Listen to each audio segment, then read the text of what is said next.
मशहूर अभिनेता विनोद खन्ना का 27 अप्रैल को देहांत हो गया।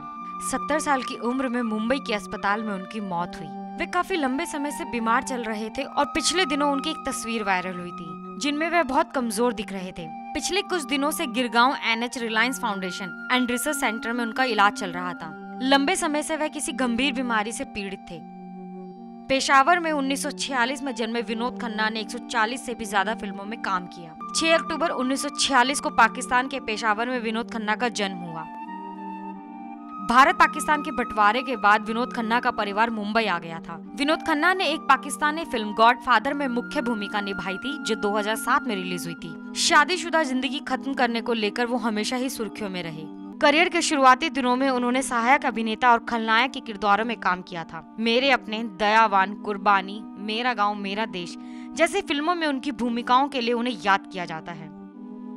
सलमान खान की दबंग फिल्म सीरीज में अहम किरदार निभा चुके विनोद शाहरुख खान की दिलवाले में भी नजर आए थे। विनोद के मुताबिक एक पार्टी के दौरान उनकी मुलाकात सुनील दत्त से हुई थी।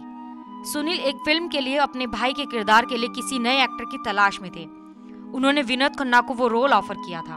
विनोद खन्ना 1997 में बीजेपी में शामिल होकर राजनीति में आए और पंजाब के गुरदासपुर से 4 बार सांसद बने। 1998, 99, 2004 और 2014 का लोकसभा चुनाव जीता। 2014 के लोकसभा चुनाव में जीत दर्ज कर विनोद खन्ना 4थी बार सांसद बने। 2002 में वे सांस्कृतिक और पर्यटन के केंद्रीय मंत्री भी रहे और 6 माह बाद ही विदेश मामलों के मंत्रालय में राज्य मंत्री बना दिया गया। ओशो से प्रभावित होकर विनोद खन्ना ने अपने करियर के शिखर दौर में अभिनय को विदा कह दिया और उनके शिष्य बन गए। विनोद अक्सर पुणे में ओशो के आश्रम जाते थे, यहाँ तक कि उन्होंने अपने कई शूटिंग शेड्यूल भी पुणे में ही रखवाए। 1975 में विनोद ने फिल्मों से संन्यास का फैसला लिया था और उसके बाद वह अमेरिका चले गए। अमेरिका में ओशो के साथ करीब 5 साल गुजारे, लेकिन ओशो आश्रम बंद करने के बाद इंडिया आ गए। वो वहाँ उनके माली थे। वहाँ रहने के बाद उन्होंने उनके टॉयलेट से लेकर झूठी थाली तक साफ की।